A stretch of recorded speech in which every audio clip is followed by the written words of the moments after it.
I was like, Thunder in 6, maybe even in 5. And he Oh, completely agreed with me because we dominated that game, wall to wall. Incredible performances by the Portuguese overall. Ronaldo coming in clutch. That experience, man, knowing where to be. When you're 40 years old, played the game as long as he has. He knows where the ball's going to land.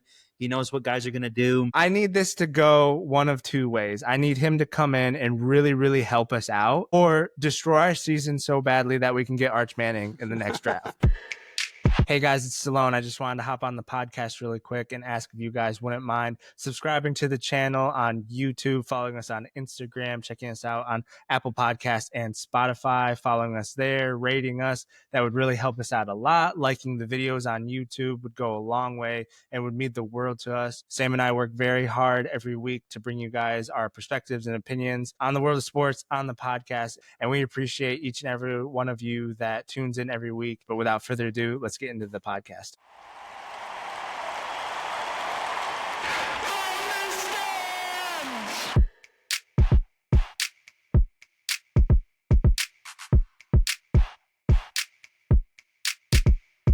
Welcome back, everybody, to another episode of the From the Stands podcast. We are back on this June 9th on a Monday evening, just basically having a pod every day of the week at this point, like we've alluded to earlier.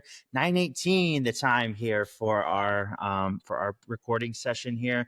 Got a little NBA talk. Finals are here with my Thunder playing against the Pacers. We'll get into the first two games of that. One of them going our way, one of them not so much, but we'll get into that in just a second. Then we had the very, very exciting Nations League semifinals and finals that we just had this past weekend as well, featuring Portugal, Germany, Spain, and France, some of the big boys as far as international football goes.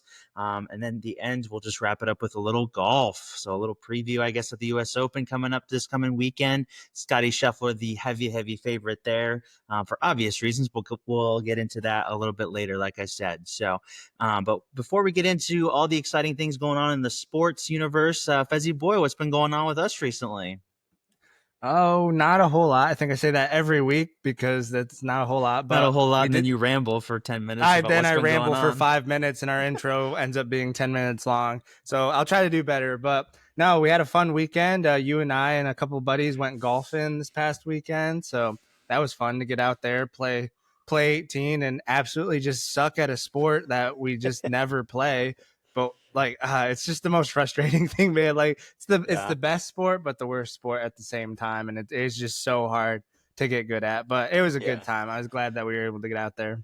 Yeah, no, golf is one of those sports that will definitely humble you real quick. Like when I got out there, I was the last time I played a couple weeks ago, I just played a par 3 course, and I played pretty well that time. And I was like, I was feeling good. I was like, okay, nice. Let's go. And then obviously, as you saw, you only got 4 or 5 good shots on the day that really go where right. You want them to go. So, but golf's again, that kind of the sport too, where you get 4 or 5 good shots and you're just like, I could do this. Like it's not that right. hard, and just keeps you coming back. So yeah, it was good. It keeps your hopes up for sure. Like you get one of those good shots and you're like, man, I feel it coming. And then it's just like, nah, Scotty? Nope, it's not. No? Yeah. Scotty Scheffler 2.0, like put me in the US Open. Let's go. Yeah, right. No, it was still a blast, even though, I'm so hot, tragic at the sport. Oh, it's so hot. But I mean, freaking Peter, we talk about Peter every pod, I feel like, but freaking Peter was just going off. I think it was like the first 7 holes of the first 9 we played. Oh, it's so hot, man. It's so hot. I wish I was back in New York. I was like, can't wait to move. Come on, man. We're out here having fun. We don't need this, but we love you to death, Peter. Vibes. But seriously, you were fine. For the vibes. Yeah, but let the people know. Well, I guess you did let the people know what we got going on. But we got a good episode for you guys, and we're going to get into it. Starting off the pod with a little basketball talk. The NBA Finals are upon us. And thankfully for me, I get to watch my Thunder for the NBA Finals this year for the first time since 2012. So a very, very good feeling for me. We do have the first 2 games out of the way. We'll talk about the first game 1 first, obviously. But 2 games that really went very, very similarly. But the last 5 minutes or so of the fourth quarter did not go similarly. So we'll talk about the first game first. Like I said, OKC leading wall to wall, basically from the very first basket all the way until literally under a second remaining. They lose on the very final shot of Tyrese Halliburton. Another massive comeback by the Pacers in the fourth quarter, which they've kind of made a habit of in these playoffs. SGA scored 38 points in this one, but ultimately not enough. Tyrese Halliburton, like I said, with another legacy moment. I think like he's had about 4 or 5 of them these playoffs, but Right. another very balanced scoring night by the Pacers. But like I said, an insane fourth quarter comeback by the Pacers, and they ultimately prevailed by one singular point. So what do you got to say? What's your not immediate, but a little bit of a delayed reaction of game one here? Did OKC choke or did Pacers just steal that one? I mean, it's a little bit of both. I think you can kind of look at kind of like what the Knicks did to the Celtics and like what the Pacers did to the Knicks, coming back in the fourth quarters. It kind of goes hand in hand. Like you got to get a little help from the other team. I think OKC kind of let off the gas. And I actually commented on a post earlier in the week and kind of said this, and this was kind of my take after the game too. Like the Pacers had to come out and basically hit and run in the first game. Like I really felt like the Pacers had to get game one. Otherwise, the series could get away from them quick because they had to come out, hit them in the mouth before any adjustments could be made. And they were able to get this game one late. Again, like you said, didn't lead until 0.3 seconds left in the game. Like I was honestly ready to go to bed because it wasn't quite a blowout, but like you guys, like OKC, when I say you guys, obviously because Sam's a fan, but you guys had the game kind of like in control all the way through like 3 quarters. And I'm just like, when I see that from OKC, is like, there's no way a team can come back. But the Pacers have just done it all playoffs long. And it's kind of like, we shouldn't be surprised, but it's just like I think it's actually like a historic run they're on with like, I think it's like the 4th time in the playoffs that they've had like a 2.1% chance to win the game and they come back and win. It's just something crazy. Tyrese Halliburton's playing really well in the fourth quarter, but I was genuinely surprised, but I was like, that's what they have to do to make this a series. So we definitely have one now. Yeah. I'm not sure if I would really consider it an Oklahoma City choke. Really similar to that one that they had against the Knicks. The Knicks, I mean, they didn't stop scoring, and the Thunder didn't either in this one. It was just kind of one of those things where Pacers would score fast and they would score a lot of threes, and before you knew it, it was tied. And I was definitely drifting a little bit on my phone a little bit in the fourth quarter just because we were up by so much, and then I would peek up and they'd be a little bit closer, but still not in range, and then I looked up once and it was like a 6-7 point game. I was like, oh boy, here we go. So, and like you said, it's something crazy with the Pacers with their stats is something like insane, man. 7+ points under 2 minutes or something like that, where they've just come back time and time again. But like I said, I don't really consider that to be an OKC choke. Jared got my texted me right after the game, just like what my thoughts were, how am I feeling? And I was like, honestly, like I'm not affected at all whatsoever. He literally texted me like a big paragraph. He's like, what's your like, how do you feel going forward? I was like, Thunder in 6, maybe even in 5. And he completely agreed with me because I mean, we, like I said, dominated that game wall to wall. Had to take an insane comeback by the Pacers just to get us with less than 1 second on the clock. That's the only time they lead. Like if you lose a game, that's how you want to lose it, with everybody contributing, with your best player scoring a lot, and it's just kind of a crazy, almost fluky thing at the end there to lose. So like I said, I still felt extremely confident about the Thunder's chances after that game, despite that. But that's kind of the story of game one. Pretty solid win by the Pacers, but like I said, pretty confident in my Thunder going into game 2, and for good reason, because the game really went really similar to the first game, but without the choke at the end, quote unquote choke, and the Pacers comeback. Comfortable win, 16 points. Huge game off the bench from Aaron Wiggins and Alex Caruso. This was kind of the Aaron Wiggins game in this series. He hit 5 threes. So absolutely filling it up from deep. Like I said, just really, really comfortable win here. I was only able to watch bits and pieces of it just because I was driving, but I'm not sure if you were able Mm. to catch this game. Hopefully, you have a little bit more insight than I do. But every time I would look at the score line, we were just kind of filling it up from three, and it was, like I said, comfortable lead the whole way. Big lead at halftime, similar to game one.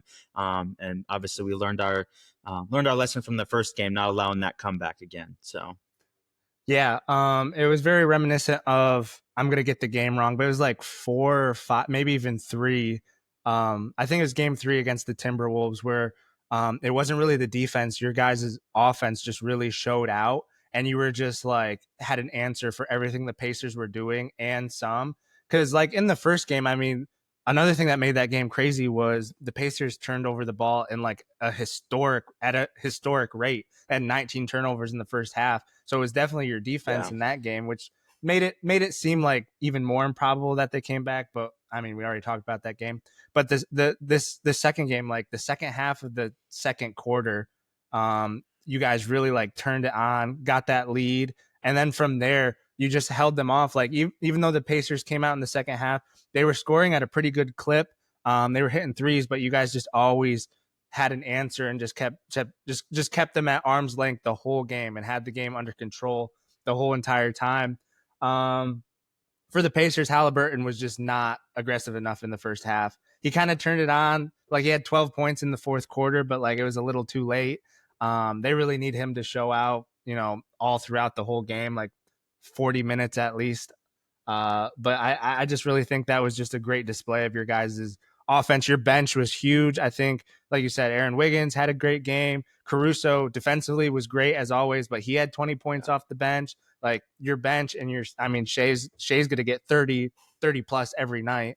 And so it's yeah. really just like, are your ancillary players gonna carry you over the finish line? And they did that last night with their offense. So it was a great game by you guys. Answered the call after kind of that fluky game at the beginning. Like the first game's it's a feel out game. Like if you drop the first game, it's not the end of the world. Like it's like figure out the team who you're playing, make adjustments. And Yeah. so I kind of agree with your, OKC in 5 or 6. Like, they're gonna figure out the Pacers, and it's really gonna be on the Pacers and Carlisle to really make huge adjustments to hold them off.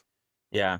And while that sounds like almost like a jab at the Pacers, like I respect the Pacers a ton. Like they're almost like in my view like a Thunder 2.0 or a Thunder light, Mm. just because they are so deep. Their scoring can come from so many different directions, and like they're every single night, no matter what if they win or lose, if you look at the box score, it's like basically even, especially the starting five, like the scoring, the Mm-hmm. contribution. They're usually getting contribution out of two or three guys out of the bench, very similar to the Thunder as well. Obviously, they don't have the performers and quite the defense that the Thunder has, obviously. But yeah, I mean, I think they're going to be good for a long time, no matter what happens in this series. But like I said, it's such a luxury to have guys like Wiggins and Caruso coming off the bench. That Yeah. Caruso went 4 for 8 from three. Obviously, we know what he can bring defensively, and then Aaron Wiggins, like I said, 5 for 8. The Aaron Wiggins game Mm-hmm. coming up huge, and not just the fact that he's making threes, but the timing that he's hitting these threes Oh was yeah. is really, really special. And I love that we're kind of going away from the super team era. I know we talked about that a little bit a few Yeah. weeks ago, but just kind of shifting more towards a more well-rounded team. A 3-and-D guys is a lot more fun in my opinion than just getting three guys that are all stars and trying to run through Yeah. teams. So I still think we're in for a good series. Even though I am confident in my Thunder, I don't think it's going to be blowouts every single night. I do think Mm. that Tyrese is going to have at least one or two more games where he just kind of does Tyrese things. He's kind of having his coming out party this year, so we'll see Mm-hmm. where Game 3 will leave us on Wednesday night. I believe is the first game in Indiana. Obviously, they're going back to Indiana for the first time in this series, so we'll see how the Thunder kind of react to that. But before we move on to the soccer portion of the podcast, I did want to get your opinion on some of the vibes that were going on online. We Mm. try to stay pretty connected here on the podcast. What's going on in the Twitter sphere and the Instagram sphere, whatever ESPN media, but a little bit of rumblings online. Nothing too crazy, but I felt like it was worth mentioning just because I kind of agree with a lot of them, and that a lot of people think that Adam Silver is ruining the NBA for a lot of different reasons. Hmm. But one of the things that's relatively small in comparison to some of the other things that's usually talked about when we talk about this, but just a lot of the, I guess, finals presentation on ESPN slash what's on the court slash what's on the jerseys. And by that, I mean, like, used to be, I remember this well, like in the early, late 2000s, early 2010s, it was, I mean, you Hmm. could tell that you were watching the NBA finals. The Yeah. presentation on ESPN was completely different. It'd have a whole, introduction that's like 10 minutes long that, I mean, you knew where you were watching the finals. The finals logo was painted all over the court. In Hmm. the olden days, they used to put like a big, mural of the trophy on the middle and just things like that. There's a finals logo on the jersey and things like that. But obviously, there's some of that on ESPN. At least the score ticker you can kind of tell, but other than that, you can't really tell that it's a finals matchup. And I guess I just wanted to get your opinion on that. If you agree with that, do you miss that? Do you think that's on Adam Silver? Like, what's the vibe as far as that goes?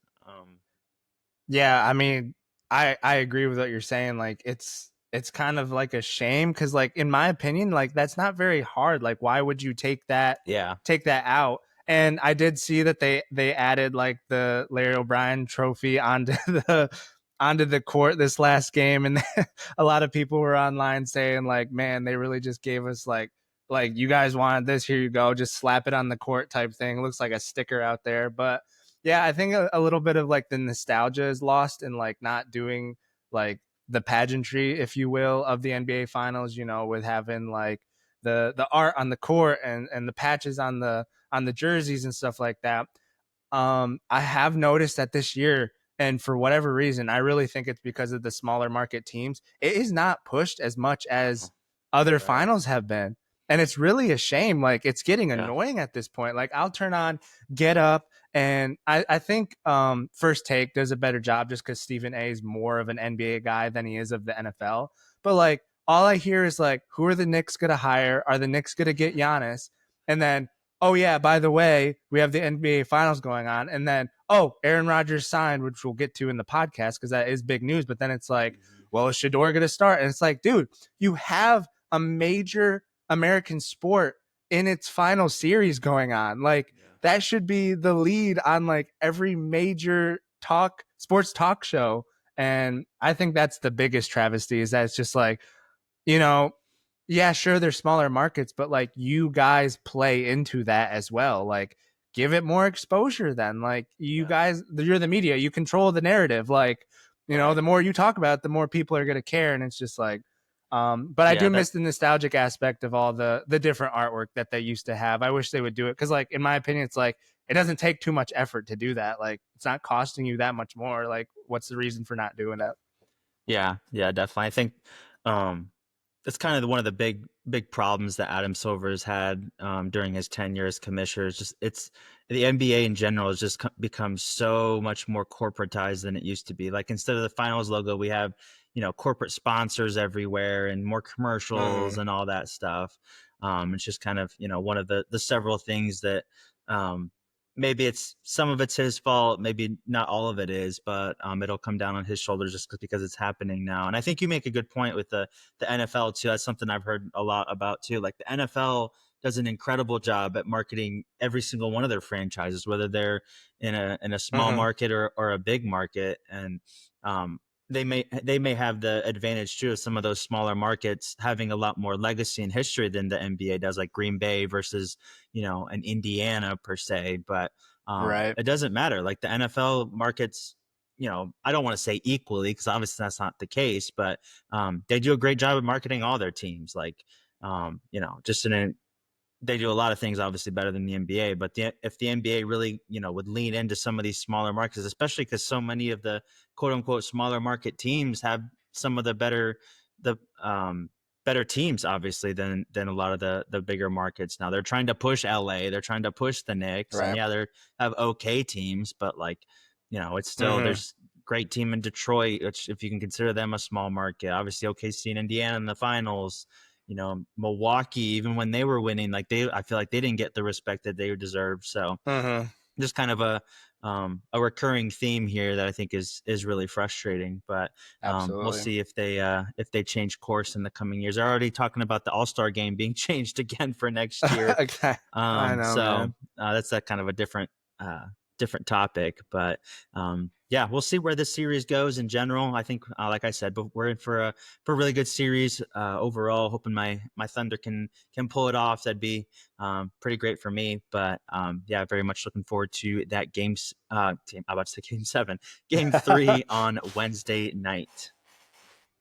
Yeah, absolutely. Yeah, but with that being said, we're gonna get into the soccer portion of the podcast. Looking forward to the rest of the series, but without further ado, we'll get into it.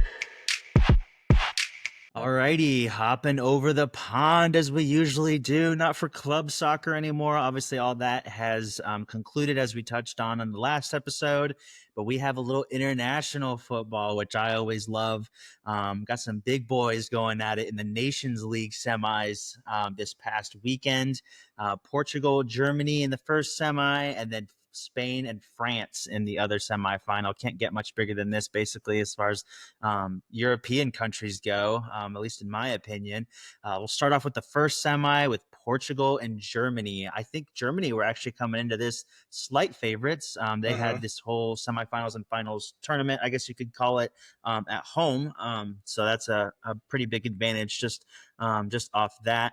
But Portugal getting it done, two to Dude. one. I watched all of this game. I watched all of these games. I was that locked in. So Yes, sir. I can provide pretty good analysis, I guess you could say, on that one. But Portugal, really just it was just special to watch them again. A lot of Yeah. the PSG boys that were back from their Champions League triumph. Obviously, a couple of them were rested, but I was really curious to see how they would line up against the Germans. They did rest Mm-hmm. Vitinha in the first half. He obviously came on in the second half and was big time. But I feel like without we'll get into the game in just a second, but obviously they did win this game, like I said a little bit earlier. But I feel like Portugal finally have like a team that can compete. Like for most of Yes. Ronaldo's career, it was kind of Ronaldo and just kind of, scraps, bits and pieces here and there. Like maybe there's a guy Right. in the Prem, maybe there's a guy here and there that can contribute.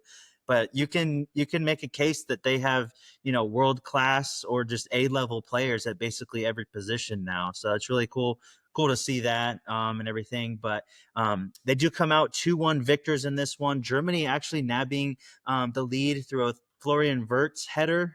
Florian Wirtz is kind of the guy that's going to be leading that German team for several years. I think a lot of people were talking about this kind of being his coming out party, just because it was kind of set up for him to do some special things in this semifinals and finals if they Mm-hmm. made it. But obviously they ended up losing this one. But he had a really great game, I thought.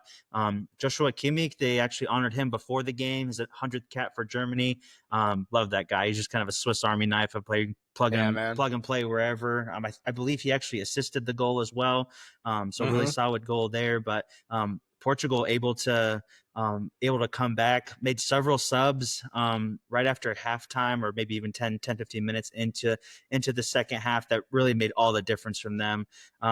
Francisco Conceição getting the equalizer there was massive, absolutely massive. I remember him at the Euros too. He was just one of those players that really tricky, fast on his feet. Mm-hmm. His first step and acceleration is obviously incredible, as shown on that first goal, and then Ronaldo getting one on the Dude. on the on the counter. As a 40-year-old man getting the winner, still producing. So Yes, it was a sir. tap in, but I mean he knew where to be. So Dude, I um, mean, that's what you gotta do when you're old. You just gotta yeah. be smarter than everybody else on the pitch.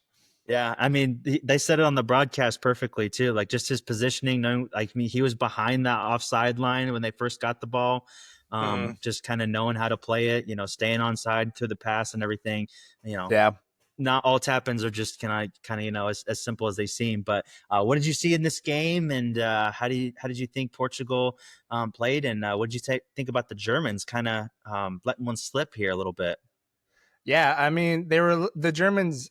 I'll touch on them first. They were a little handicapped because they didn't have Musiala, who was out hurt, and he's Right. another one with Florian Wirtz that they're gonna they're going to lead the charge for the Germans for the next 10, 15 years. So missing him was huge because he's a huge contributor already for Bayern and for his national team. So Right. that's a little bit of a caveat, but still, like I'm looking at, I mean, you got Vert, Sane, you got Goretzka, like Kimmich. Kimmich was playing a Mittelstadt, who little. was really, really good in the Euros as well on that left side. I like him a lot as Yes. well. Yeah, for sure. Kimmich was playing a little out of position. He had to play kind of a right wing back, which hurt them because he's so much better through the middle, so much better. Which you got to play who you have, and because of injuries, you got to find a way. So that's not an Yeah. excuse, but again, they were a little handicapped, but still a good squad. I went into this game thinking the Germans were going to play really well. I honestly, like, I'm going to be completely honest, I didn't know that PSG had so many Portuguese. Like I was like, Yeah. dude, I didn't realize they had Neves and Right. that the left back Mendes. I didn't realize that Mendes, he was incredible player. so good, dude. I'm sure we'll touch on him more when we get Yeah, to the for sure. final, but like so good, dude. But a lot of people, and I agree with this take, this looks like a squad one that could push for a World Cup, which would be really huge. But Yeah. they play kind of like how Argentina played with Messi in the World Cup that they won. Like, you're not going to get a whole lot of defense and tracking back from Messi. Same with Ronaldo being 40. He's gonna be like 41 by the World Cup. So, but you have a lot of young guys that are willing to suffer and track back for Ronaldo, and you saw what it can do. Like, I mean, they're calling this the mini Euros, and like in a lot of cases it was because I Yeah. mean it's Had the vibes for it sure. had the vibes. It had the games. It was great. Yeah. But yeah, I just want to say I am a huge Messi fan, but all props to Ronaldo at his age, making the difference in not only this game but the final that we'll get to as well. Having a goal in that game as well. A little bit of a tease for that. But no, I thought it was a great game by Portugal. Vitinha is awesome. I love watching him play. Incredible player. Conceição's goal was amazing. It was just, dude, I had so much fun watching this week, just watching this tournament. It was great. Yeah, yeah. I think one of the things that the Germans suffered the most from is not really having that striker. They had a Mm-hmm. guy up there. I'm gonna butcher his name because even I don't know this one. You'll be surprised, but I think it's Voltemade. Voltamada, maybe. But he was Sounds actually good to making me. his first cap ever playing for Mm, Stuttgart. So obviously gotcha. probably first game jitters, maybe not being quite up to the quality of some of the other guys that are in the squad, but I think they were definitely missing Mm-hmm. a striker that they're able to plug in there. So like you said, kind of missing a couple players there, Musiala, and everything. I think their back line suffered a little bit as well. But yeah, Yeah. like you said, Ronaldo, even though I was seeing like one of the things that he was heavily criticized in the Euros was that he not only didn't track back, but that he wouldn't press. And he still doesn't Mm-hmm. track back quite as much as you would want. But obviously, with an athletic team like he has now, he can kind of make up for it. But he was pressing. Like I always remember Mm-hmm. seeing a lot. Like he wasn't just walking up there. Like he would press some, and a lot of people were really impressed with that. At least after the first game as well. And just to touch on their lineup for this one, that obviously changed after the final. But they kind of had to rest Vitinha. I think after that Champions League final that he just went through, so he kind of has an embarrassment of riches at midfield. He had João Neves, who usually plays right in the midfield at PSG with Vitinha. He had him plugged in at right back and started Ruben Neves instead. So, Yeah, dude. and then Bruno Fernandes and Bernardo Silva. Last thing I'll say about this game though is Bernardo Silva. Like he confuses me so much because like obviously Mm. benefits from an incredible team at Man City, great player there, but it's just every time I see him, like he looks great on the team sheet along with Bruno Fernandes and several other world class players. But when I watch him play, he just can't. It just seems like he's not the same player that he is Yeah. for City, at least in the Portugal jersey. That's a little bit of a letdown as far as Portugal are concerned. But like you said, Nuno Mendes, incredible player on that left side, but we'll save him for the final. But so yeah, Portugal get through for their second Nations League final since the tournament's inception in 2019. Flipping on over to the other side, Spain and France. This one I actually missed about 20 minutes of the first half, but looked like Spain was just going to roll over France pretty Yeah. easily here. They're up 4-0, I believe, or 3-0 at least at one point, and then they made it 4-1 after an Mbappe equalizer. Made it. He scored once for 3-1, and then they kind of put two more in. It looked like it was just going to be a rout, but France made some subs. Spain also made some subs on their back line, ended up really hurting them, ended up being 5-4 on the day for Spain. So looking a lot tighter than Spain would have liked in the end. France did have more possession, more shots on target, way more passes. So it really doesn't seem like Spain would have scored as many goals as they did, with France kind of, having the lion's share of possession and the opportunities in the second half for sure. But how did you see Spain kind of letting their foot off the gas here and letting France back into the game here? Yeah, I was watching, and yeah, Spain was up 4-0 by the 55th minute, and I was just like, dude, they are rolling, absolutely rolling against France. And I was just like, France isn't even like, I didn't even think they were playing that bad. Obviously, their back line needed some help. They had some like confusion back there. I think they were playing center back pairing that hasn't played together very much, so they were kind of figuring that out. But dude, when they started coming back, I was like, they might do this, man. They might do this. I think I texted you this because we were both watching the game. I think the Spain coach, I mean, you can't blame him. You're up 4-0 and you're just like, okay, let's 4-1. hold on to this lead. Let's put some subs in, get some fresh legs. But I think he took Pedri out, and that really screwed him. Like Pedri was like he was controlling that midfield for the entire game. And then once he came out, they kind of lost the midfield. Obviously, France was desperate, so they started pushing a little harder. So, but I think he just made some subs like really too fast. Like he probably could have held off a little longer, and it would have kept the game kind of secured, I guess you could say. But great push by France. Good for them, because they were looking at getting embarrassed until they started putting those goals in, and then they turned it into a game. A little too late at the end, but it was a fun game to watch for sure. Yeah, it was funny because when you texted me, and I said this, I think when they were down like 4-1, that Spain's defense is weak, and You like just did. like You that, called they it. put like 3 goals in. You So called it. I was like, that was kind of funny. But their back line, if you just look at it, it's just not. It's not impressive to me. Like they have Lenormand, they have the Dean Huijsen, who just got bought by Real Madrid, so he's kind of an up and comer. Cucurella, who I felt even in the Euros that they won was by far their worst player.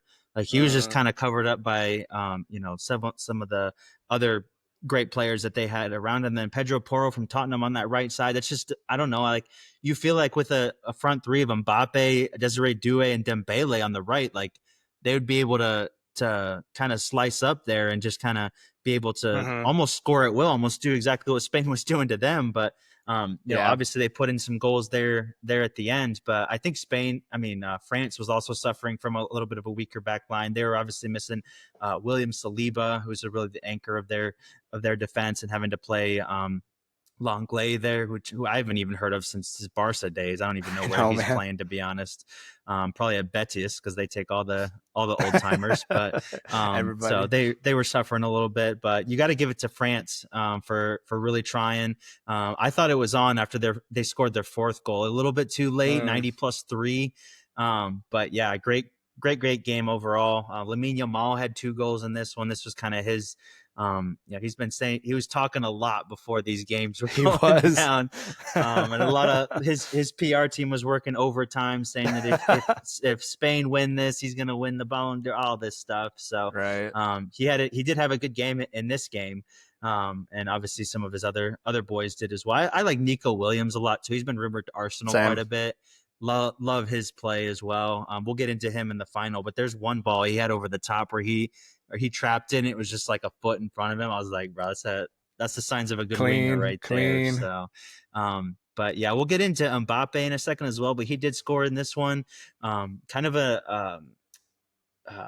just a season that's been overshadowed by team success not really being there, while he Mm-hmm. also had a great success from an individual point of view. But we'll get into that in just a second. But yeah, Spain going through 5-4. Absolutely incredible game.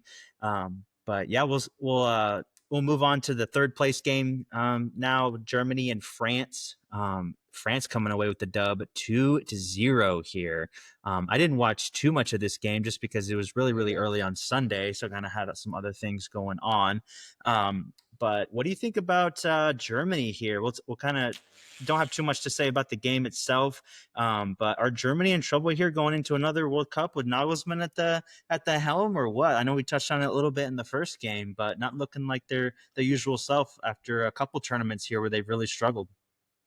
Yeah, I mean, like I said, a little handicapped with injuries, but I think you brought up a great point. They really need like a prolific striker, someone up top that's gonna get you goals.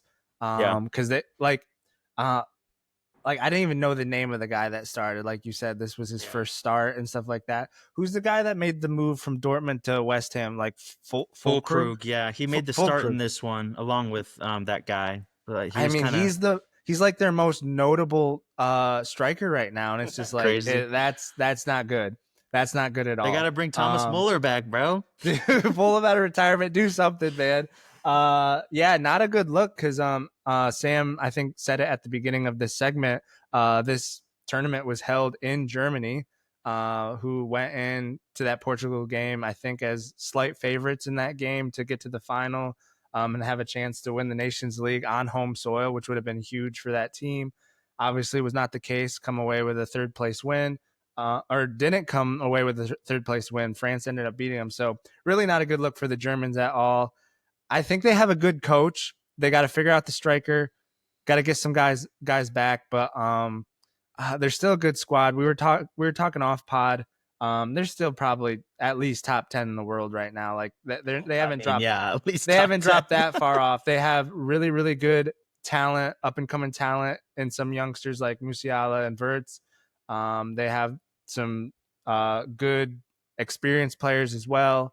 Nagelsmann is a great coach, so I think they'll figure it out. They still have time. I mean, it's not like the U.S. men's national team where it's like we don't know what players we're gonna have, or we don't even know what we don't even have like 6 players that we can rely on that's going to be in our starting 11. Like at least with the German team, like you know what you're going to get from the coach, you know what you're going to get from certain players, and they show up, which we'll get into a little later. But yeah, I think they'll put it together before the World Cup, and they'll be a powerhouse like they always are come World Cup time.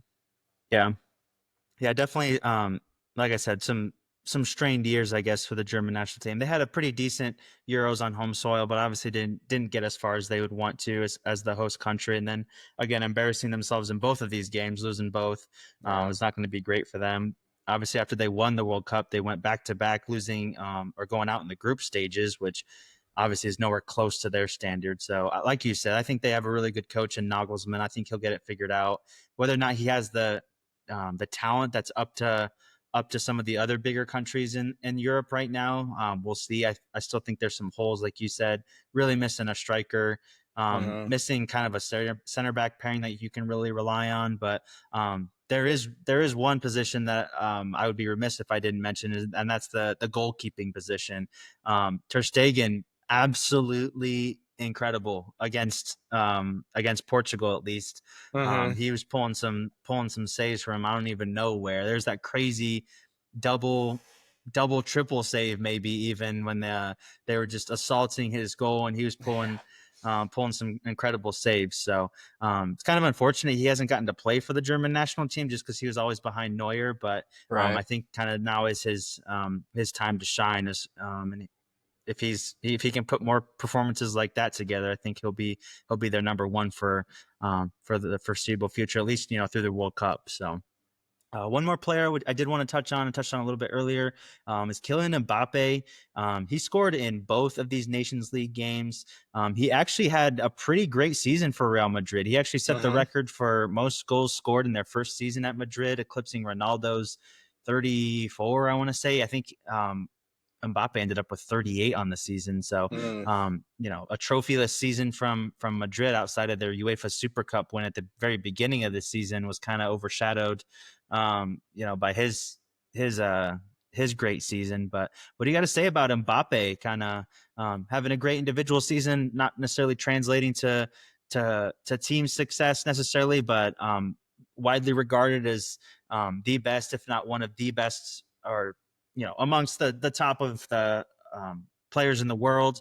Mhm. Mbappe always kind of rumored for being Ballon d'Or, but not quite having the criteria or whatever that a lot of people would like him to have. But where do you see him going forward from here?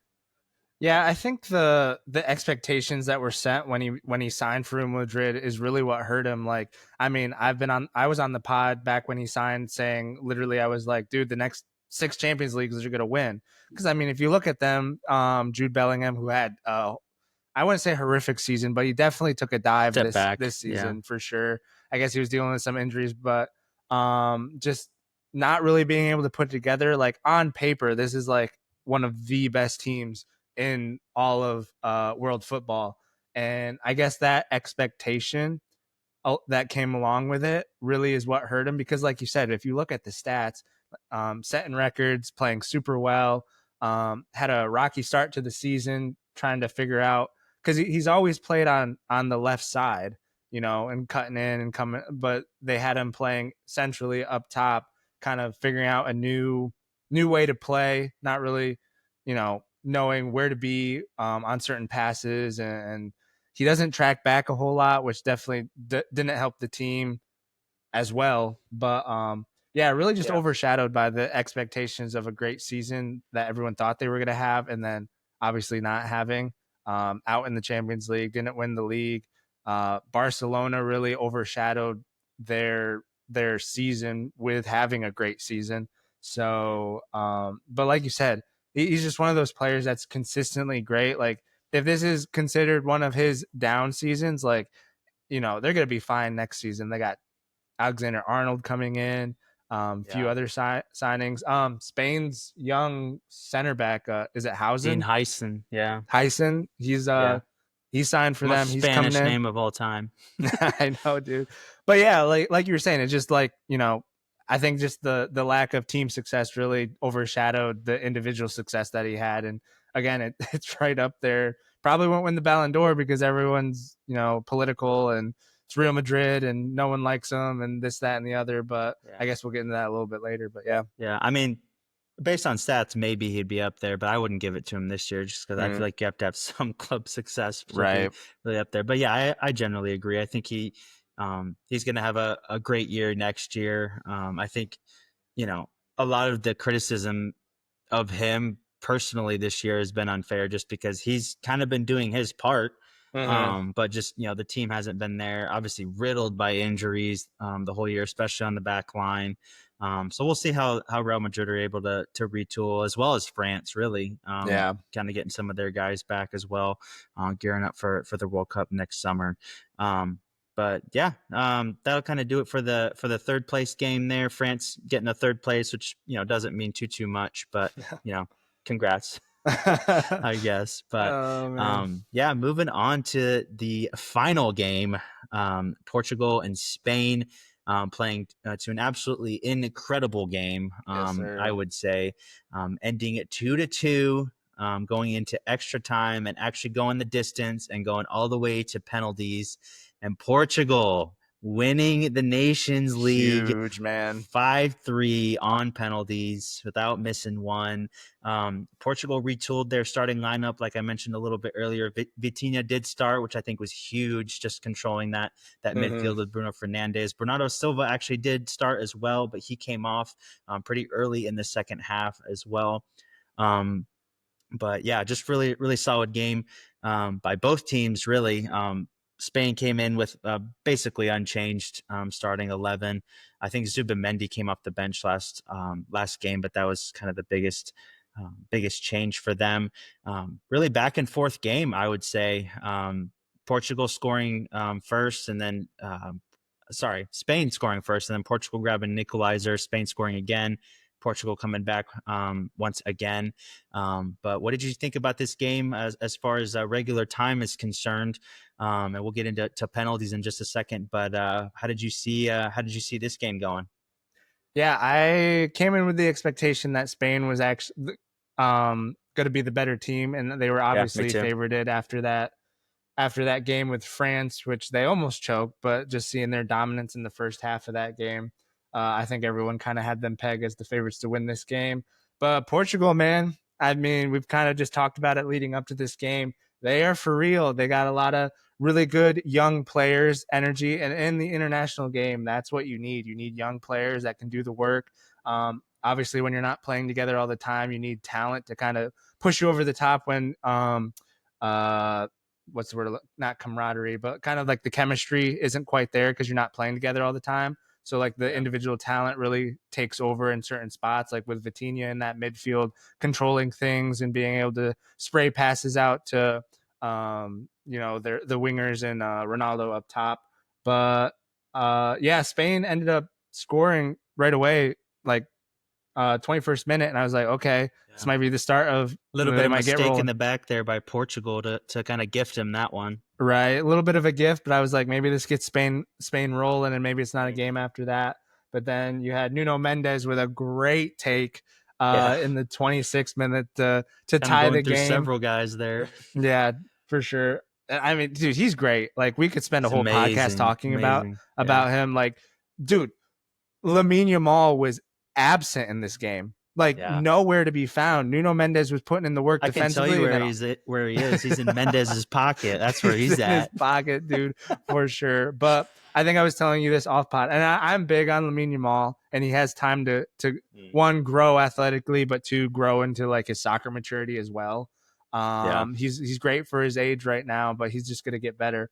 But a lot of these, especially wingers, which is a big pet peeve for me, it's so one dimensional. Like, gone are the days of like the wingers of old just taking on players. Like, they're basically midfielders out on the edge, and like they would just take people on one on one. And I mean, all Lamine Yamal wants to do is cut in left. So like, if you take that away, he's not really doing much. But great game by Portugal, and I was, as much as I am a Messi fan, I think it was really cool that Portugal won, and Ronaldo again, like, had the tying goal to get them to penalties. So, dude, huge shout out to him. Yeah, just to touch on Yamal, I really, really dislike Spain. I just can't stand most of their players. They're arrogant. I don't like them for several different reasons. Yamal, I don't really understand. Like, I understand he's on the right, but he does that stupid like outside the boot with his left foot. I don't know why he didn't just play on the left side. I know, if he right? can't use his right foot, just put him on the left and let him spray crosses in. Yeah. But yeah, a lot of hype for him. Mendes, I can't say enough about him. Not only did he absolutely pocket Yamal, but offensively, bro, like his touch and like being able to, first touch around guys is incredible. There was one where he absolutely left Yamal in the dust with a first touch. Yeah. I don't know if you know what the one I'm talking about, where the ball was kind of coming in, and he was actually had his back to Yamal and just kind of scooped it left, and Yamal went right past. Oh, that was nice, bro. But not just that, but offensively, obviously we saw it a lot in the Germany game, but Mendes, he's just a tyrant on offense as well. Like, obviously not only just scoring that first goal that really got Portugal going, dribbling through several guys there, but second goal as well that Ronaldo had, that was created off Mendes just creating chaos on that left side. It was a little bit of a lucky deflecting up like that, but again, they were just kind of going through Mendes. Another guy I was really impressed with was João Neves, again, right back. Not his usual position, but he played incredibly outside of just kind of nicking that one ball to them, to Spain in the first goal. Conceição, again, really solid on that right wing. He got the start in this one. So just incredible performances individually by Portuguese players that, again, like I said, just haven't really seen before. Rafa Leao subbing in, and just he was incredible on that left side. Bro, when he gets moving and grooving, bro, oh my word, he's incredible. I don't know why he can't do that for Milan, but when he plays for Portugal, he's incredible, bro. Like, in the game that they got eliminated against France on pens in the Euros, unplayable. Yeah, dude. Absolutely unplayable. And he kind of gave us some shades of that in the second half when he replaced Bernardo Silva. Mhm. But yeah, just incredible performances by the Portuguese overall. Ronaldo coming in clutch. Just again that experience, man, knowing where to be. Kind of Mm. when you're 40 years old, played the game as long as he has. He knows where the ball's going to land. He knows what guys are going to do. A little Mhm. bit of a screw up there from Cucurella, which you can kind of expect because, like I said, I think he sucks. But Dude, you hate Cucurella, bro. You're right I, there with all the German fans that were booing him the entire tournament, dude. dude, right? That's what I was like. I was like, yeah, boo, Dude, this is why you watch. You so just wanted to see funny. the Cucurella hate. Holy cow. I don't really know where that's coming from. I'm not sure if that's from when he handled the ball with his hand and they Mhm. didn't call it. I'm Yep. assuming that's what it was from. But I Yeah. also just feel like in football in general, I feel like Cucurella gets a lot of hate from myself included. So, um, It but is what it yeah, is. I don't know. Is he still play for Chelsea? He's still on Chelsea, Mhm. right? Okay, that's what I Yep. thought. He's our left back. Okay, yeah. But anyway, so 2-2 after regulation. Ronaldo actually ended up coming off pretty late in regular time.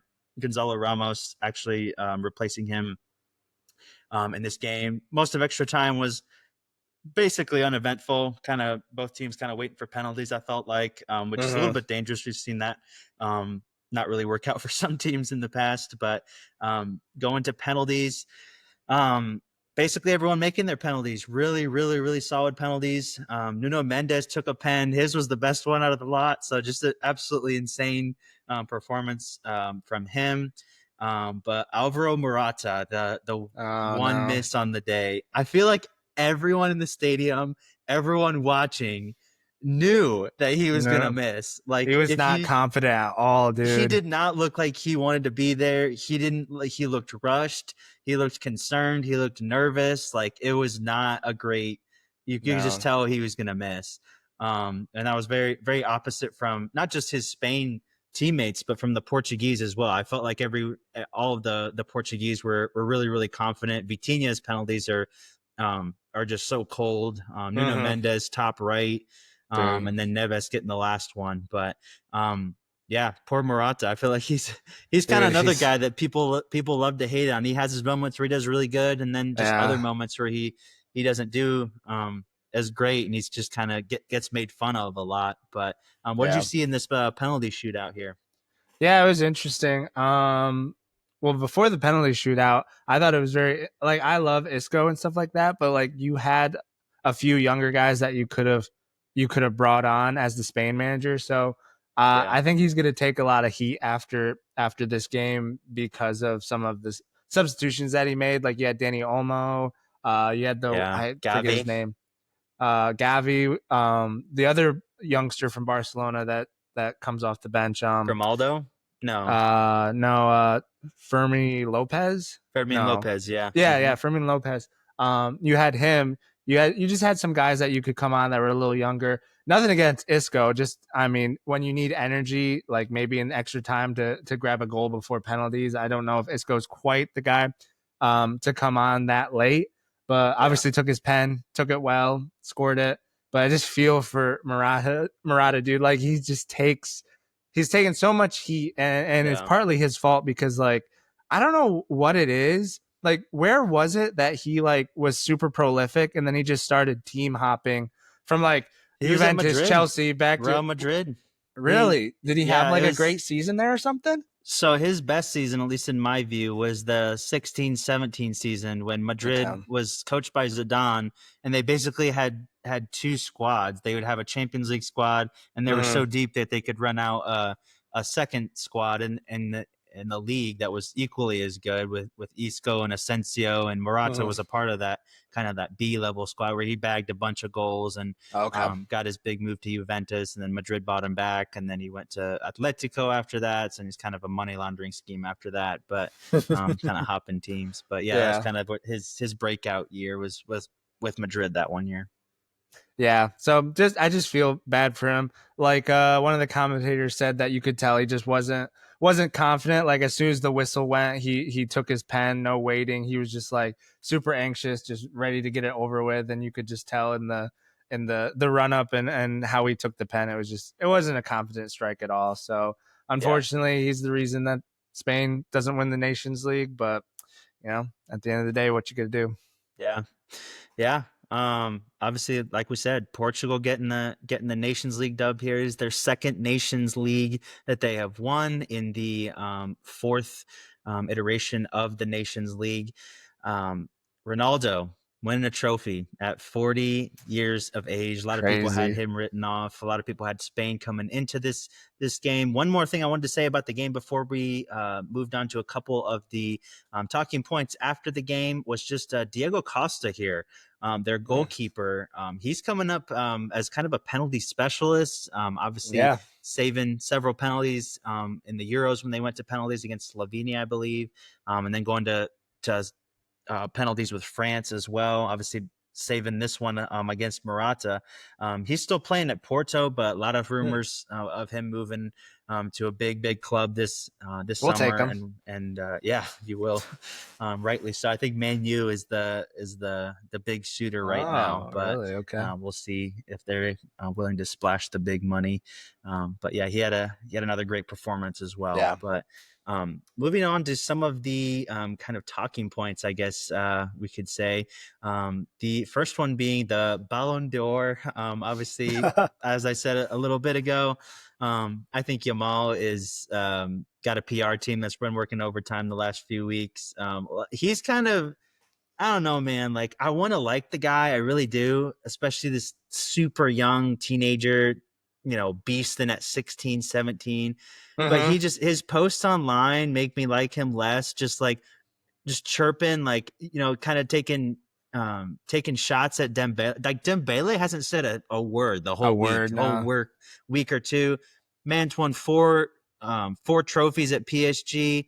Not really. He's just kind of chilling over there in France, and Yamal just keeps taking pot shots at him, kind of indirectly. And then, like, once they eliminated France, he was kind of talking, kind of disrespectfully towards Portugal. And, again, none of this is like, oh, Portugal this, Portugal that. It's just very, like, cryptic, like Yeah. these kids do nowadays.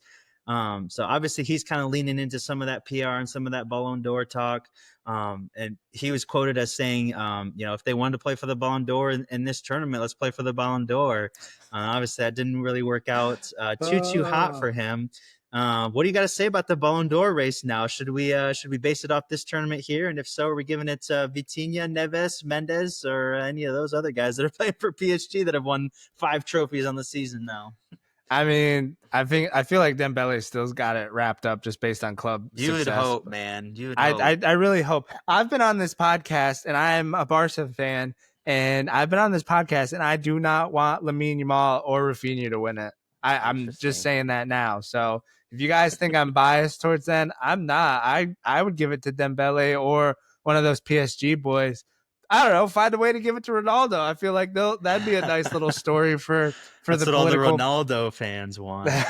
Like, they made this narrative the Nations League was everything, and he won it. So okay, this top is my scorer, little, by the way, too, of the Nations League. This is my okay. Here's my little rant on this whole thing. I had seen stuff all over the place. They were like, 2 Nations League and a Euros adds up to a World Cup, and I was like, no, it doesn't. Shut up. No, it doesn't. You guys just hate Messi so much, and you want to see Ronaldo win. And like I said, I'm happy for Ronaldo. Like, dude's still, like you said, top goal scorer in the semis and in the finals. He had 2 big goals to keep them. Well, one in the semis, win the game. In the final to tie the game to get to them to pens. So like very like still being serviceable. And like you said, he's still working. He's cutting the field in half, so it's a little easier to press and stuff like that. So I have nothing against Ronaldo. He's gotten way more humble in his old age than you could even say Messi is right now. Messi's, I don't know what's going on. It's like every other day Messi's fighting a ref in America. I'm like, right. That's what I'm saying. Like, he does not need to do that. He's on his swan song retirement league right now. Like, what is he doing? I don't know, dude. Like, again, like, I'm a Messi fan. I'm a Barca fan, but I would not give the Ballon d'Or to any of the Barcelona boys.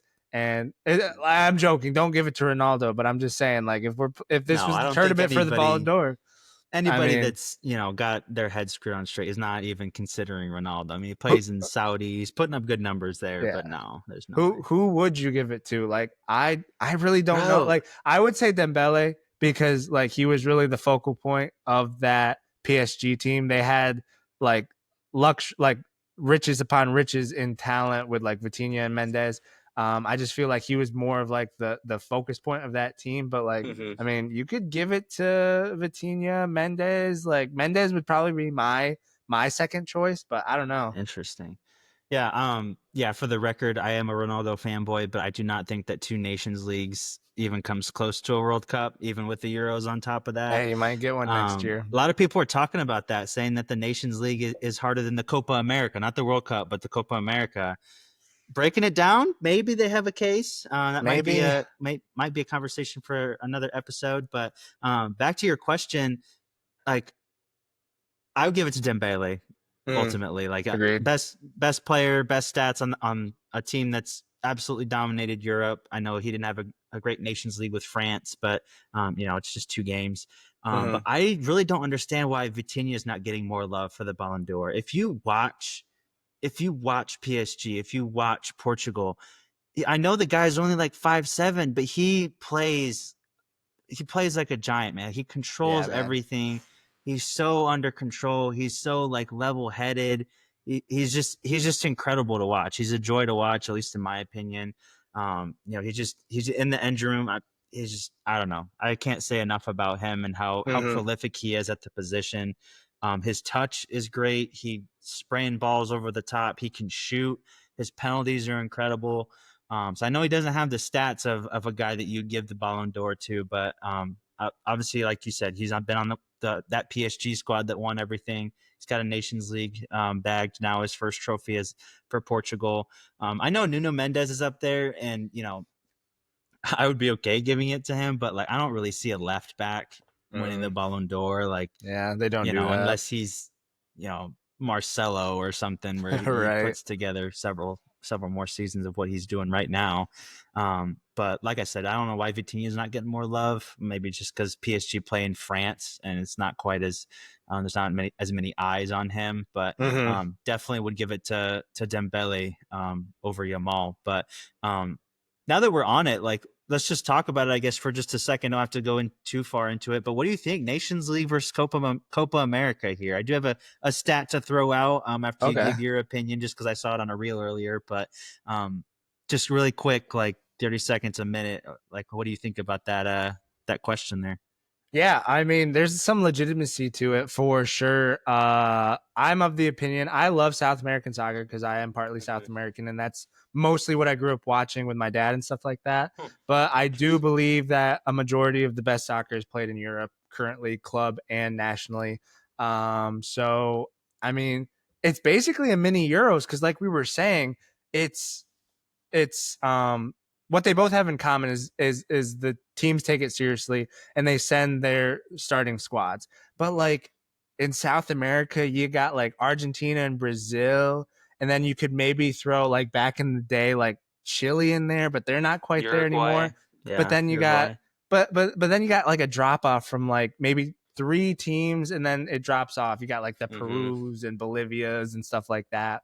Um, Exactly. but like I mean, like we were saying, watching this tournament this past week, it felt like a Euros Yeah. because it's 4 of the best teams in the world currently, playing for a Nations League, and they're you saw what it meant to Portugal to win. You saw what it meant to Ronaldo. Yeah.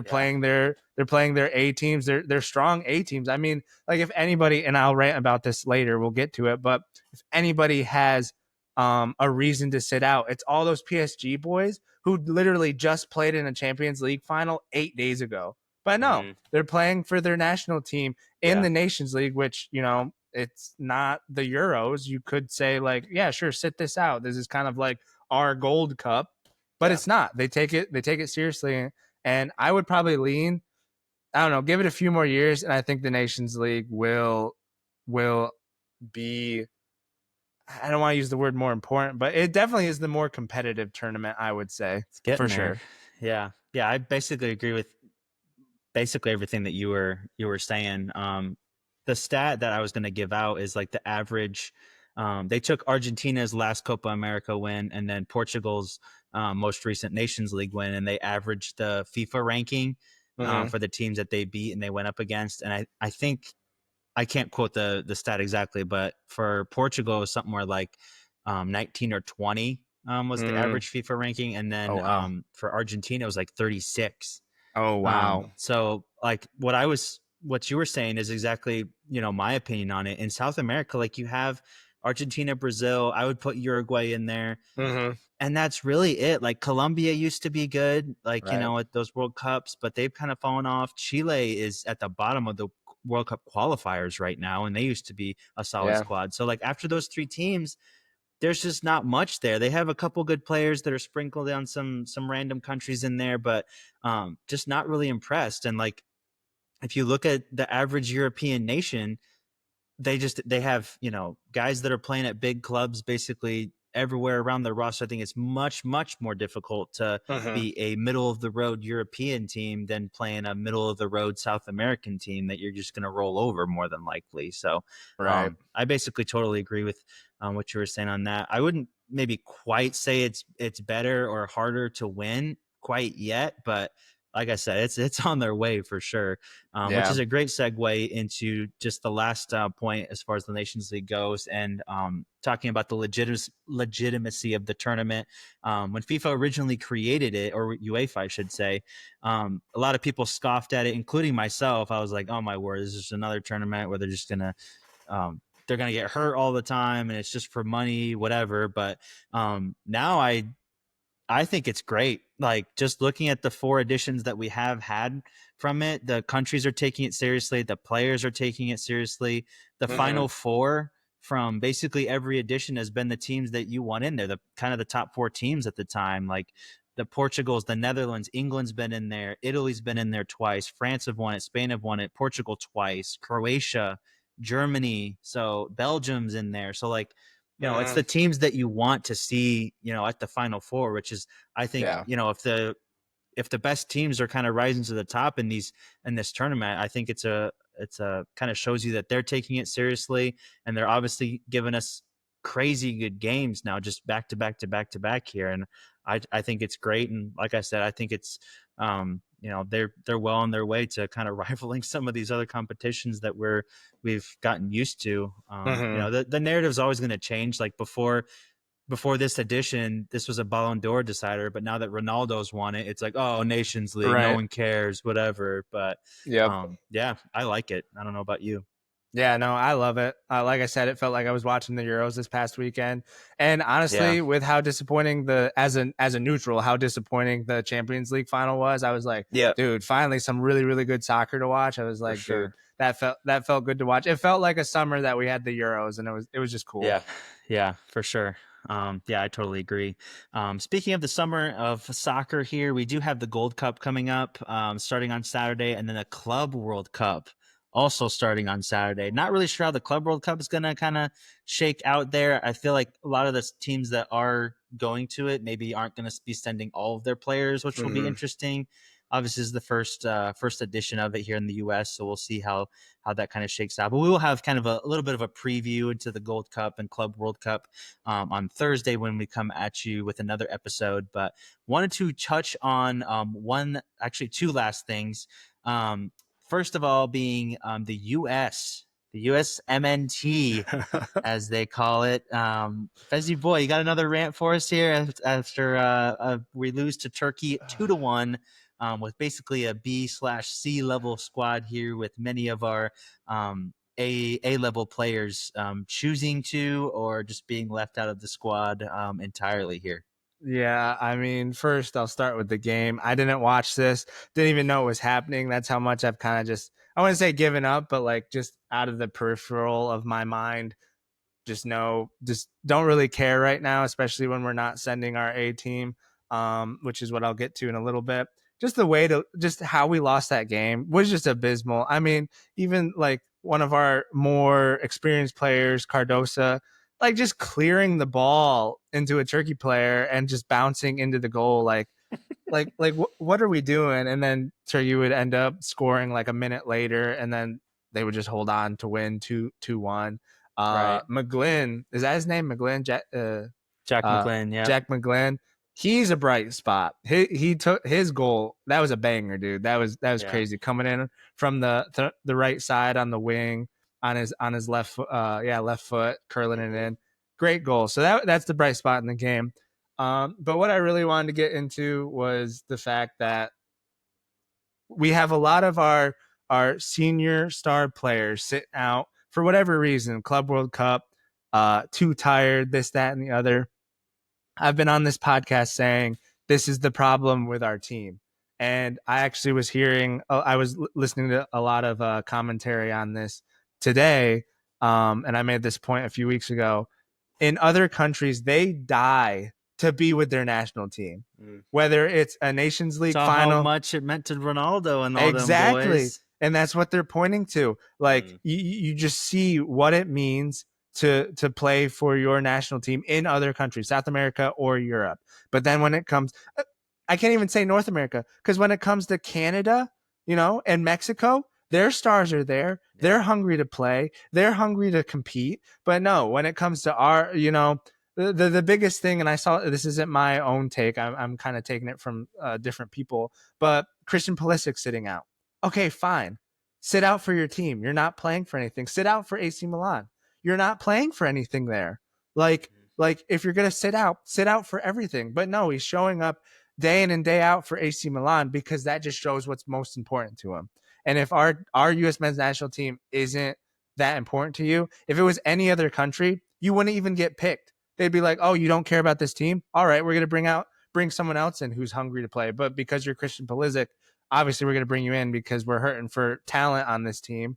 It's just so frustrating. It's like we want this team to be so good, and we have, I don't want to say that we have the capability because we are only so good, but like our talent is only going to take us so far. It's our mentality. Like we talk constantly of the teams of old, like the Dempseys, the Landon Donovans, those guys who didn't have the talent that this team had, but because of their mentality and their love for putting that jersey on, it pushed them over the top, and they were competitive in games that they had no business being competitive in. So if we had an ounce of that competitiveness in this team, we would be good. And that is what hurts so bad. Like we have the capability of being better than those other teams, but we're holding ourselves back because, oh, I'm too tired, or it doesn't matter that much to me. I get it's the Gold Cup, but we made this, I think it was off pod. You made this, you alluded to this. We have so many, since we don't have World Cup qualifying, we only have so many chances to get all these guys together, especially with a new coach like Pochettino. Like show up and practice, man. Like maybe don't play in the games, but come into camp, sit out the games. I get that it doesn't matter. It's the freaking Gold Cup. I'm not even going to watch that stuff this summer as much as most people will. Like, I don't know. It's just so frustrating. I could go on, and obviously this segment's going a little long, but like it's just, it sucks, man.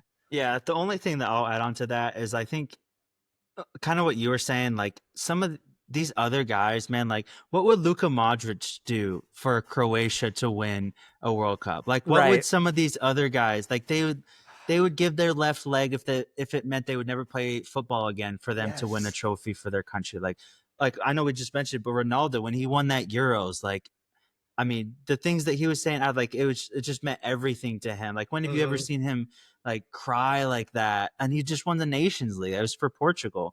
You see it in basketball, like guys like Giannis and Luka and Jokic, like how much they like Jokic has been on the record saying, he would trade his NBA championship for, a gold medal at the Olympics with Serbia. And I'm not sure like where it gets lost in the sauce for us Americans. I don't know if it's a greater political thing that we won't get into, that they're just not as proud or as desiring to represent their nation as a lot of some of these other guys are. I think it may also be maybe a product of like just this like AAU vibe that we have going on in the United States, where it's just like, oh yeah, it's your national team. It's just kind of another thing that we do, where it's like they don't even really think it's like putting on the shirt for your country and representing your country and the pride that comes with that. I think it's really sad. I don't know if that's a lot of where it's coming from or what, but it's definitely, we're definitely in the exception here as far as, getting our best and brightest players even to some of these friendlies, for sure. But Yeah. you had another thing to say there? Yeah, just very quickly, this was something I thought about today earlier, and it ties into this. It's privilege. That's the problem. Is you have people like Ronaldo and Messi who came from nothing, literally Yeah. from the streets. Yep. Like That they famous picture of Ronaldo like with a broom yes, in the street. yes, like they came from nothing, and soccer is what gave them everything, and they're very thankful and like appreciative of that, and being able to play for your national team to give back to your country that you care about. But we, like you said, like you alluded to, the AAU atmosphere of club soccer in America, like, oh, my daddy's rich, like yeah, your daddy's rich and you've had everything, and we gave you all the opportunity in the world to be on this national team, and so it doesn't mean anything to you.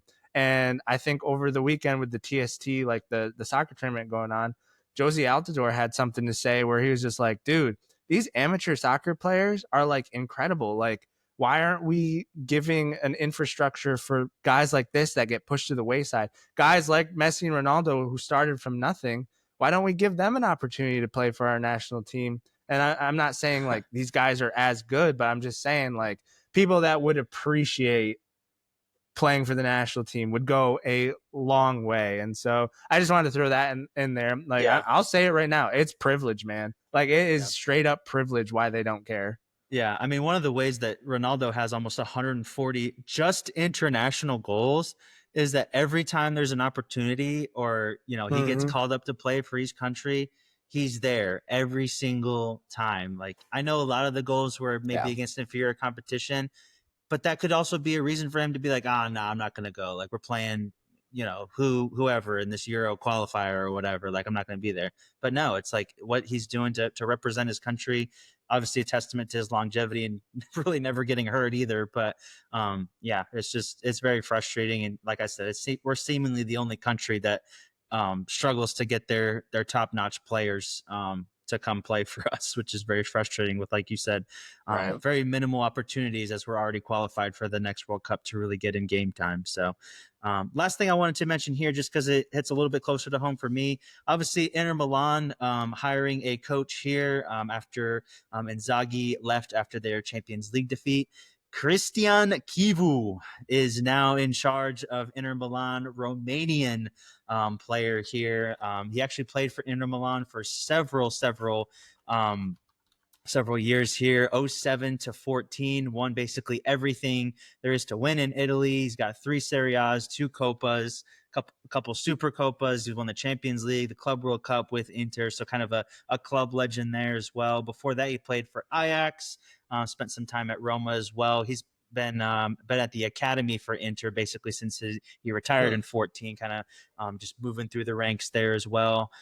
He was a head coach at Parma, when he took over this last season, mid-season, they were in a relegation zone, pulled them up as well and kind of saved them. And now he gets the keys to the big Inter Milan, coming off a Champions League run there, trying to get them back into some Serie A success. Nice. So a lot of doubters coming in. A lot of people are saying that maybe he doesn't really deserve it. I'm not really sure where that's coming from. Usually when you see a quote unquote club legend coming back and managing, everybody's kind of all for it, but maybe some other folks maybe wanted someone else that's a little bit more qualified or has a little bit more coaching experience other than the under 19s and below and Parma. So I'm rooting them on like crazy. I like Inter quite a bit, like the last 3 years or so when they've made those Champions League runs and back to success in Serie A. So I'm rooting like crazy for him. I'm kind of an Inter fan a little bit now, just because he's there. We'll see how long he lasts. Hopefully he does well. But that's just, I thought I'd mention that before we get out of here with the soccer portion of the podcast. So that'll kind of conclude this extended portion of the soccer part of the podcast here. I know that was a little bit long-winded, but we had some great games to recap and some context to add as well. So we'll kind of come back with a little bit of a preview into the Gold Cup and Club World Cup on Thursday. But yeah, we'll mention a little bit about some football stateside here in just a moment. wrapping up the pod with a few sports that we're trying to keep track of. We're going to get into some more off-season moves in the NFL coming in this summer because we're really not going to have a whole lot to talk about with no major soccer tournaments going on and what have you. But something big that happened in the NFL was it this past week? I've lost track of time. Yeah, last week. The 9th. Early Yeah, last week, I this think. past week, Aaron Rodgers finally signing with the Pittsburgh Steelers right before mandatory mini camp, which is good to see him actually caring about that. I guess I'll get right into it since I'm the resident Steelers fan on the podcast. I have in here, what's this mean for the Steelers? I need this to go one of two ways. I need him to come in and really, really help us out, or destroy our season so badly that we can get Arch Manning in the next draft. That's what I'm seeing right now. Because if we are mediocre again, 9-8, make the wild card out in the first round, you know what? And he retires a Steeler, I'm going to be so pissed.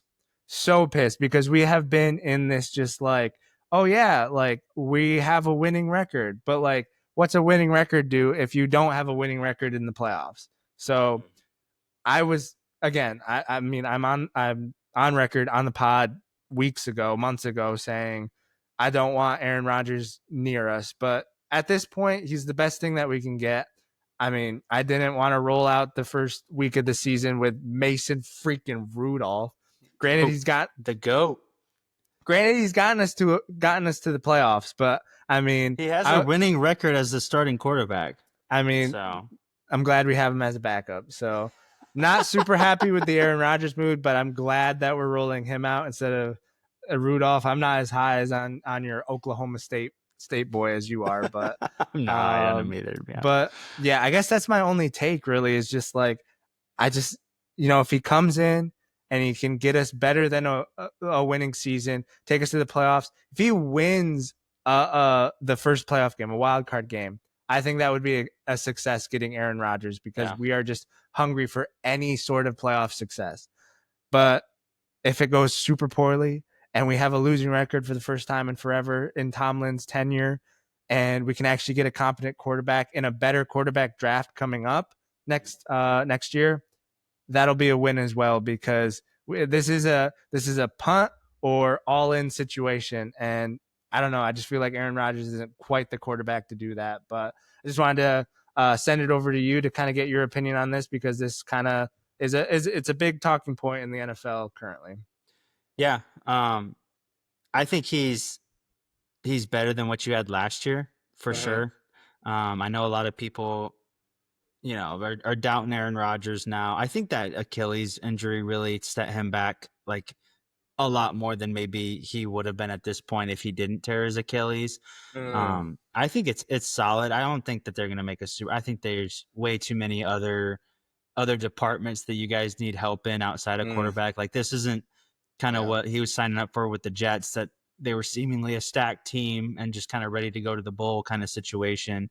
I think their defense is still solid, but again, second half of the season, there's some definite holes that needed to be covered up. And you guys just traded away one of your receivers too, which made not much sense to me. If they were going to get Aaron Rodgers, you'd think that they try to keep both of their guys, DK and George Pickens, but we'll take him obviously. But we'll see. I think it's either going to be, if they finally have like a losing season and don't make the playoffs, one, it's going to look really bad on Tomlin because he's been average for quite a long time and having that losing season and missing the playoffs. But it's also going to look really, really bad on Rodgers, obviously, as well. I think that he at least gets you guys to the playoffs if he's surrounded by the right guys, if they're able to protect him. That's kind of the biggest thing.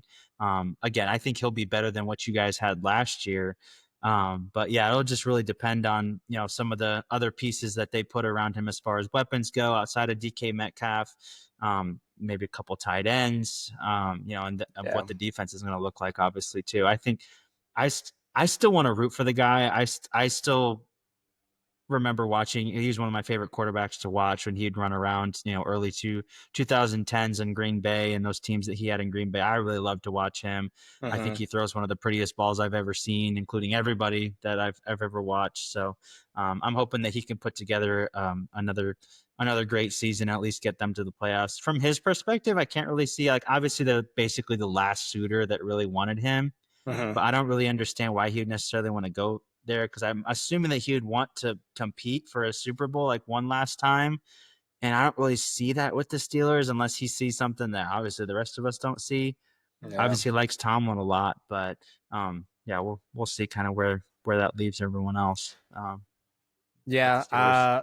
yeah. There's a lot of reports coming out that he specifically had his agent reach out to the Rams, and he literally told them, "I'll play for the minimum, like the vet minimum," They have because Stafford. I know, like I think he was really trying to push the envelope there. Obviously they didn't want him. The Vikings kind of looked at him, kicked the tires on him, and they Yep. were just like, "Nah, we're good with JJ McCarthy." If I was the Vikings, bro, I'd go for A-Rod. I mean, you don't really know what you have in McCarthy, which I understand, but I don't know. I Yeah. would have not like he again situation where they kind of seem like they're ready to go if they get a quarterback, but I don't know. Yeah, I mean, yeah, it's a little different than like the Rams saying no because they have Matthew Stafford, like an aging quarterback, but like younger than Rodgers, definitely better currently than Rodgers, for sure. So obviously, them saying no makes sense. Vikings a little bit less, but I can see Because them if you're the just Vikings, you'd want to take advantage of this window that you have. Like right. Darnold was basically the reason that they couldn't get past anybody in the playoffs. Hmm. Like, who's to say that JJ McCarthy's going to be any better? Like this rookie Right. quarterback, basically. Like I would have gone with the vet. Like, I mean, how much Mm, can Aaron Rodgers screw up? So I don't know. right. Yeah, I know he comes with a lot of like off-field stuff, and I know that that kind of deters people, but like, yeah, Kind I of, don't. but he's kind of kept his mouth shut the last year and a half, at least in my Yeah. opinion. Like he's not doing ayahuasca and all that stuff. Like when he was signing with the Jets, like complete diva that summer. But like since then, Yeah. like you know, probably Yeah. chilled out a little bit. But yeah, I Yeah, get what you're saying. definitely.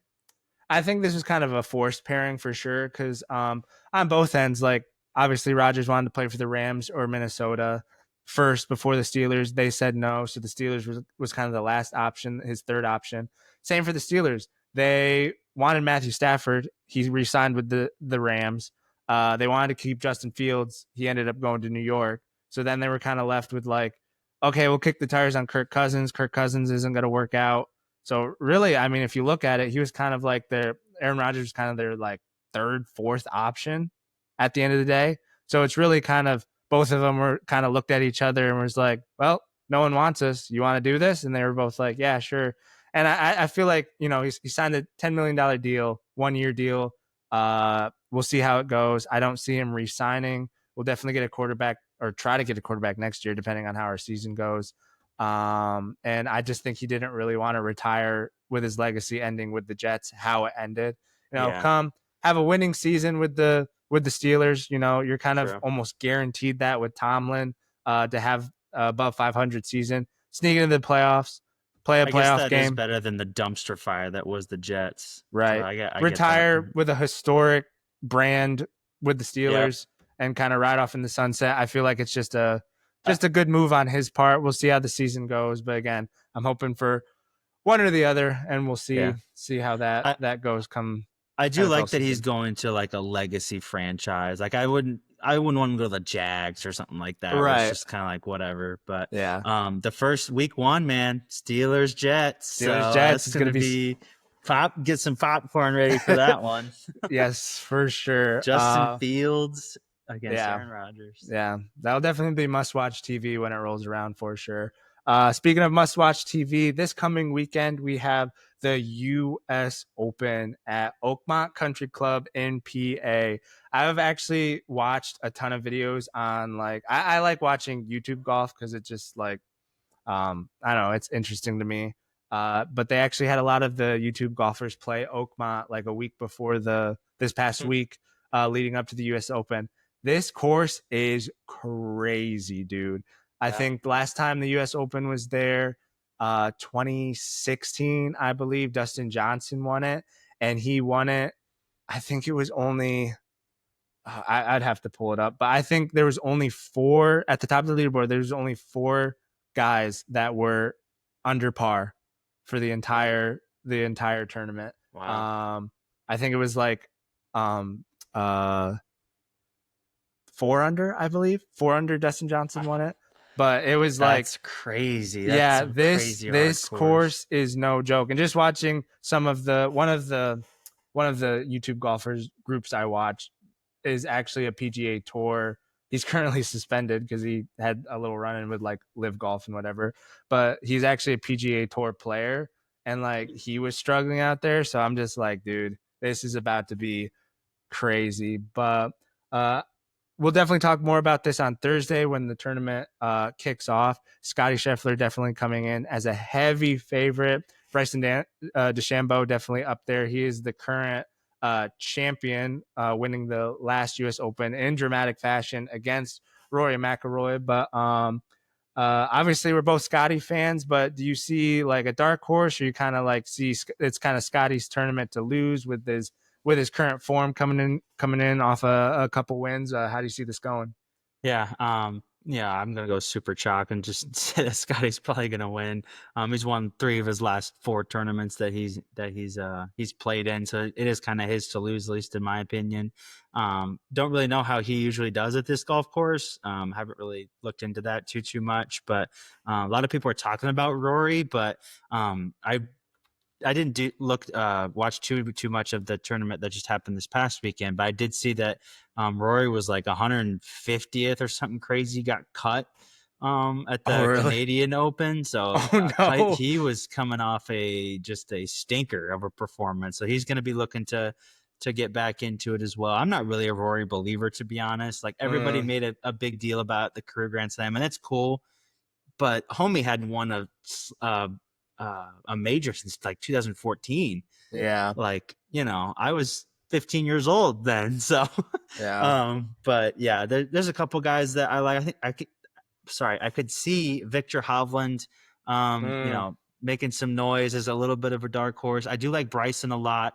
I think mm, Bryson could possibly repeat. He's kind of always one of those guys that kind of hangs around a yeah. little bit, so I could see him making some noise as well. John Rahm, kind of always in the area as well. He had a really solid.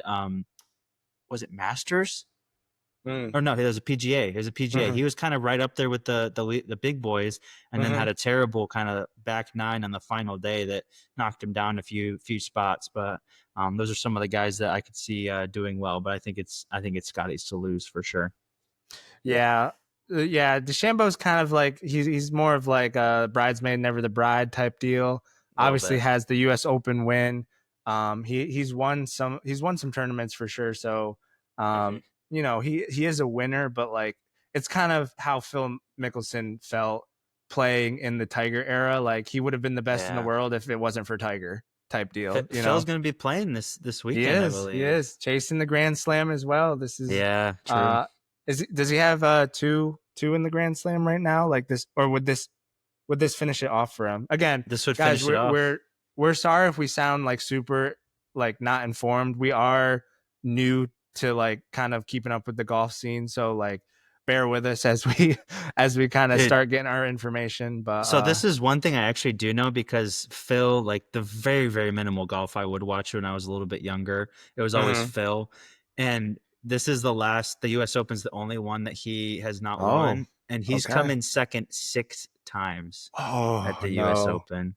yeah, So tough. imagine, bro, he pulls a Tiger 2019 and wins the US Open. That I'd would be here be. for it. I Obviously, I'm a I Scotty fan, but I would love to see that. I mean, yeah, Scotty's got his whole career ahead of him. I mean, Yeah. Scotty's definitely getting the Grand Slam before, like once everything's said and done. I feel like it's kind of a Rory situation. Like if Phil was to get this, it's because he Mm, put like all his time and energy into like preparing for this specific tournament. I kind of feel like that's how Rory's was. Like he circled the Masters. He's like, this is the tournament I gotta win. Like every year, he was like, I gotta win this yeah. one.